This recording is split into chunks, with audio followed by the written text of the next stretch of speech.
Coming to the ninth question. What are conservative forces? What are conservative forces?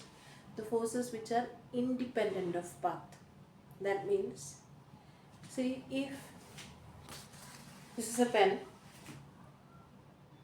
the force due to gravity on this pen will be mg.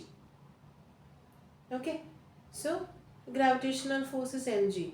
So if the pen is falling down, the force acting on it will be mg, and the work done to bring this force will be m into g into height, mgh. Now the same pen, if I am dropping the pen like this, if it is going through a different path, then also the work done to bring the pen to the ground level will be mgh. I'll explain that. You have a block which is at a height h. So the work done to bring this block to the ground will be weight mg into h. The same block, I will move this block like this, then like this. So initially it is moved through a height x, then to a height y. Total, the height is x plus y, which is equal to h. Then also the work done to bring this block down will be m into g into x plus m into g into y. So work done to bring from here till here, then from here till here. So anyway, the net displacement is height h. So definitely the work done will be mgh. So what does that mean? The work done to bring the object to the ground level is independent of path. Whether it is going down directly or if it is through a random path, the work done will be the same. Such forces we call it as conservative forces. So conservative forces are those forces which is independent of the path followed.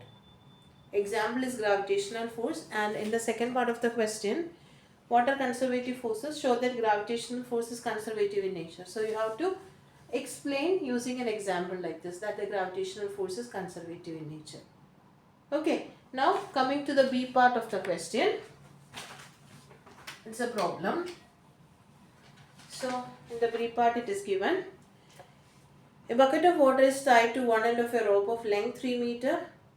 The length of the rope is 3 meter,